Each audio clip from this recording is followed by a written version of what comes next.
ఇక వక్ఫ్ చట్టానికి సవరణలు చేయడం కోసం కేంద్ర ప్రభుత్వం తీసుకొచ్చిన కొత్త బిల్లు ప్రస్తుతం తీవ్ర చర్చనీయాంశంగా మారింది. ఈ క్రమంలోనే అసలు వక్ఫ్ చట్టం అంటే ఏంటి, ఈ చట్టాన్ని ఎప్పుడు తీసుకొచ్చారు, ఈ చట్టానికి ఇప్పుడు కేంద్రం ఏం సవరణలు తీసుకొచ్చింది, ఈ సవరణలను ఎందుకు ప్రవేశపెడుతోంది, ముస్లిం సంఘాలు ప్రతిపక్ష పార్టీలు ఎందుకు వ్యతిరేకిస్తున్నాయి, అసలు వక్ఫ్ చట్టానికి తీసుకొస్తున్నటువంటి సవరణల్లో ఏముంది అని తెలుసుకునేటువంటి ప్రయత్నం చేద్దాం. Welcome to hot topic. కేంద్ర ప్రభుత్వం వక్ఫ్ చట్ట సవరణకు లోక్సభలో బిల్లును ప్రవేశపెట్టడం ప్రస్తుతం అధికార విపక్షాల మధ్య తీవ్ర మాటల యుద్ధం జరుగుతోంది. అయితే కేంద్ర మైనార్టీ వ్యవహారాల శాఖ మంత్రి కిరణ్ రిజిజు ఈ వక్ఫ్ చట్ట సవరణ బిల్లు 2024ను లోక్సభలో బుధవారం ప్రవేశపెట్టారు. అయితే దీనిపై కాంగ్రెస్, సమాజ్వాదీ పార్టీ, తృణమూల్ కాంగ్రెస్, వామపక్షాలు, ఎంఐఎం సహా ముస్లిం పక్షాలు తీవ్రంగా వ్యతిరేకించాయి. అయితే ఈ క్రమంలోనే ఈ బిల్లును జాయింట్ పార్లమెంటరీ కమిటీ అంటే జేపీసీకి పంపించాలని విపక్షాలు పట్టుబట్టాయి. దీంతో అందుకు అంగీకరించినటువంటి కేంద్రం ఈ వక్ఫ్ చట్ట సవరణ బిల్లును జేపీసీకి పంపిస్తూ కీలక నిర్ణయం తీసుకుంది. ఈ నేపథ్యంలోనే అసలు ఈ బిల్లులో ఏముంది, అసలు వక్ఫ్ చట్టంలో ఏముంది అనేది తీవ్ర ఆసక్తిగా మారింది. స్వాతంత్ర్యం వచ్చిన తర్వాత మొదటిసారిగా 1954లో ఈ వక్ఫ్ చట్టాన్ని అప్పటి ప్రభుత్వం తీసుకువచ్చింది. అయితే ఆ తర్వాత పలుమార్లు ప్రభుత్వం ఆ వక్ఫ్ చట్టాన్ని సవరించింది. ఇందులో భాగంగానే 1995లో ఈ వక్ఫ్ చట్టాన్ని తొలిసారి సవరించిన సర్కార్ మరిన్ని అధికారాలను కట్టబెట్టింది. ఆ తర్వాత 2013లో కాంగ్రెస్ నేతృత్వంలోని యూపీఏ 2 ప్రభుత్వం మరోసారి సవరణలు చేసింది. ఈ వక్ఫ్ చట్టంలో పేర్కొన్న నిబంధనల ప్రకారం వక్ఫ్ బోర్డులకు విశేష అధికారాలు కల్పించారు. ఈ బోర్డు నిర్ణయాలను ఏ కోర్టులోనూ సవాలు చేయలేని విధంగా, ఎవరి ఆస్తులనైనా స్వాధీనం చేసుకునే విధంగా ప్రత్యేక అధికారాలు కల్పించారు. ప్రస్తుతం దేశంలో 30 వరకు వక్ఫ్ బోర్డులు ఉన్నాయి. అయితే తమిళనాడులోని వక్ఫ్ బోర్డు తాజాగా ఒక గ్రామం మొత్తాన్ని తమదేనంటూ ప్రకటించడంతో ఇది తీవ్ర వివాదానికి దారితీసింది. ఇండియన్ ఆర్మీ, ఇండియన్ రైల్వేల తర్వాత మన దేశంలో అతి ఎక్కువగా ఉన్నటువంటి భూములు వక్ఫ్ బోర్డుకే ఉన్నాయని కేంద్రం చెప్పింది.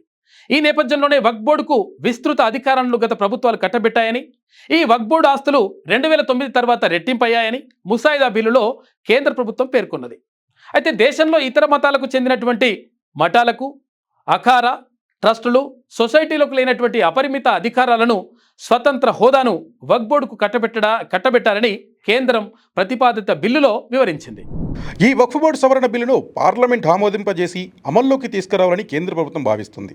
తాజా సవరణల ద్వారా వక్ఫ్ ఆస్తులపై కేంద్ర రాష్ట్ర బోర్డులకు ఉన్న అధికారాలను కట్టడి చేయడం వల్ల వక్ఫ్ బోర్డుల నిర్వహణలో పారదర్శకత వస్తుందని నరేంద్ర మోదీ సర్కార్ భావిస్తోంది. సెంట్రల్, స్టేట్ వక్ఫ్ బోర్డుల్లో తప్పనిసరిగా మహిళల ప్రాధాన్యత కల్పించాలని కూడా ఈ బిల్లులో కేంద్రం పేర్కొంది. వక్ఫ్ ఆస్తుల నిర్వహణపై పర్యవేక్షణ బాధ్యతను జిల్లా కలెక్టర్లకు అప్పగించాలని ఈ బిల్లులో ప్రతిపాదించింది. వక్ఫ్ బోర్డులు ఏదైనా భూమి లేదా ఆస్తిని తమదిగా ప్రకటించడం ద్వారా పలు వివాదాలు, అధికార దుర్వినియోగానికి కారణమవుతున్నాయని కేంద్ర ప్రభుత్వం తెలిపింది. బిల్లు చట్టరూపం దాల్చితే వక్ఫ్ బోర్డులు ముందులాగా ఏ ఆస్తిని స్వచ్ఛందంగా తమ ఆస్తిగా ప్రకటించుకోలేవు.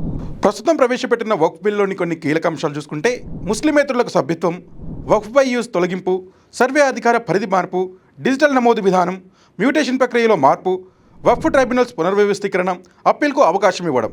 అంతేకాకుండా వక్ఫ్ చట్టం 1995 ఇక మీద unified Waqf management, empowerment, efficiency and development చట్టం కింద మారనుంది. విద్యా సంస్థలు, మార్కెట్లు మరియు గృహ నిర్మాణాల ప్రాజెక్టులను నిర్మించడం వంటి అభివృద్ధి ప్రయోజనాల కోసం వక్ఫ్ భూములను ఉపయోగించడానికి వక్ఫ్ బోర్డులను అనుమతించడం నూతన బిల్లు లక్ష్యం.